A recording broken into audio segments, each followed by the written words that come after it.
बता दें कि सुबह 10 बजे से शाम 4 बजे तक अंतिम दर्शन किए जा सकेंगे। राजकीय सम्मान से विदाई रतन टाटा की जाएगी। 28 दिसंबर 1937 में जन्म और 9 अक्टूबर 2024 से वो तारीख जब अंतिम सांस रतन टाटा ने लिया। रतन नवल टाटा का 86 साल की उम्र में निधन हुआ है। बता दें कि करीब 11 बजे का रात का वक्त जब उन्होंने अंतिम सांस ली। बता दें कि मुंबई के ब्रीच कैंडी अस्पताल की आईसीयू में उनको भर्ती कराया गया था और बताया जा रहा है कि उम्र संबंधी बीमारियों से जूझ रहे थे, क्योंकि उम्र लगातार बढ़ रही थी। और ऐसे में हालांकि इस समय में भी कई वो इवेंट्स में लगातार हिस्सा लेते रहे, मजबूती के साथ अपनी बात रखते रहे, लेकिन आखिरकार उनका निधन हुआ। बता दें कि निधन के बाद से कई एक साथ जो एक्सपर्ट पोस्ट है वो भी सामने आए और रतन टाटा के बारे में लोग इस बात का चर्चा भी करते हैं कि ईमानदारी, चाहे वो नैतिक नेतृत्व की बात हो और चाहे परोपकार हो, इसके लिए रतन टाटा जाने जाते थे, अपनी सादगी के लिए जाने जाते थे। और बता दें कि रात के करीब 2 बजे उनका पार्थिव शरीर जो है वो अस्पताल से उनके घर ले जाया गया। राजकीय सम्मान के साथ अंतिम संस्कार किया जाएगा। रतन टाटा की उपलब्धियों की अगर बात करें तो 2008 वर्ष जब भारत का दूसरा सर्वोच्च नागरिक सम्मान, जिसे पद्म विभूषण कहा जाता है, वो भी उन्हें मिला। तो कई अवार्ड से वो सम्मानित भी किए गए। तो वहीं रतन टाटा के निधन पर पीएम मोदी ने दुख जताया है। पीएम मोदी ने लिखा, रतन टाटा एक दूरदर्शी बिजनेस लीडर, एक दयालु आत्मा और एक असाधारण इंसान थे। उन्होंने भारत के सबसे पुराने और सबसे प्रतिष्ठित व्यापारिक घरानों में से एक को स्थिर नेतृत्व प्रदान किया। साथ ही उनका योगदान बोर्डरूम से कहीं आगे तक गया।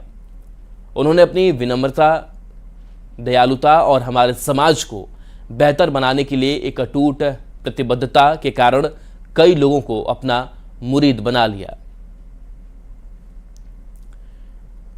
तो देखिए, रतन टाटा के निधन के बाद से कई उद्योगपति शोक जाहिर कर रहे हैं, उनकी यादों को भी सजो रहे हैं और वो बता रहे हैं कि किस तरीके के इंसान वो थे और कई अवार्ड से सम्मानित भी अपने काम को लेकर के किए गए।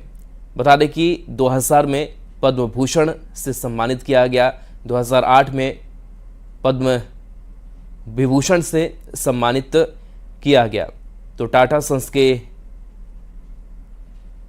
चेयरमैन जिनका निधन रतन टाटा का हुआ है, और इस बीच अलग अलग लोगों ने शोक जताई। प्रधानमंत्री नरेंद्र मोदी और रतन टाटा की जब मुलाकात हुई तब की तस्वीर साझा प्रधानमंत्री नरेंद्र मोदी ने की है और उन्होंने लिखा कि टाटा एक दूरदर्शी बिजनेस लीडर, दयालु आत्मा और एक असाधारण इंसान थे।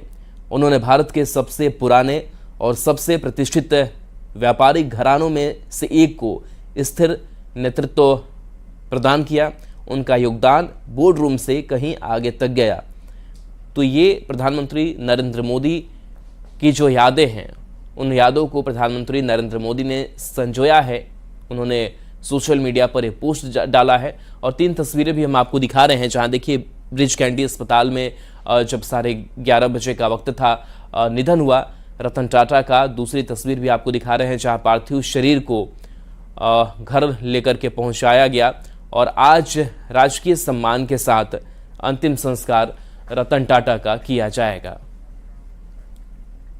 तो रतन टाटा के निधन पर रिलायंस इंडस्ट्रीज के चेयरमैन मुकेश अंबानी ने भी दुख जताया है। उन्होंने कहा कि RIL के चेयरमैन मुकेश अंबानी ने रतन टाटा के निधन पर दुख जताया है और कहा है कि यह भारत और भारतीय उद्योग जगत के लिए बहुत दुखद दिन है। रतन टाटा का निधन सिर्फ टाटा समूह के लिए ही नहीं बल्कि हर भारतीय के लिए एक बड़ी क्षति है। व्यक्तिगत स्तर पर रतन टाटा के निधन ने मुझे बहुत दुख पहुंचाया है क्योंकि मैंने एक प्रिय मित्र खो दिया है।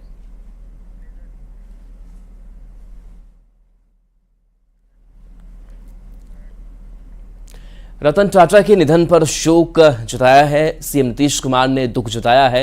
नीतीश ने गहरी शोक संवेदना व्यक्त की है।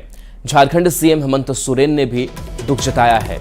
तो कई बड़े पॉलिटिकल लीडर्स जिन्होंने रतन टाटा के निधन के बाद से दुख व्यक्त किया है। बता दें कि झारखंड में राजकीय शोक की घोषणा की गई है। इसके साथ साथ झारखंड सीएम हेमंत सोरेन ने दुख जताया है। नीतीश कुमार ने भी गहरी शोक संवेदना व्यक्त की है।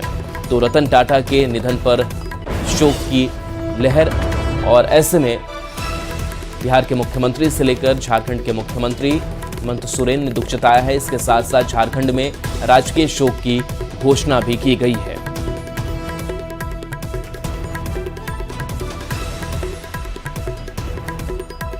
तो रतन टाटा जिनका निधन हुआ है, और ये तस्वीर भी आपको दिखा रहे हैं जब अवार्ड से सम्मानित किए गए थे रतन टाटा। और रतन टाटा के लिए भी कई यादें जुड़ी हुई हैं, क्योंकि बड़े बिजनेस टाइकून, और उन्होंने भारत के विकास के लिए भी एक बड़ी भूमिका निभाई। अलग अलग सरकारों के साथ उन्होंने काम किया। विदेश के स्तर पर भी उन्होंने कई जो बिजनेस रिलेशंस है उसको भी उन्होंने स्थापित किया, और इसके लिए वो जाने जाते हैं कैसे व्यापारिक संबंध अन्य देशों के साथ अच्छे हों। इसके लिए चाहे उनके कई प्रोडक्ट्स की बात करें, इसमें अव्वल रतन टाटा की कंपनी रही, और टाटा ने कई ऐसे बड़े काम किए, और उन बड़े कामों का नाम आज भी है, और उस प्रोडक्ट्स का इस्तेमाल जो है वो हम भारतीय करते हैं।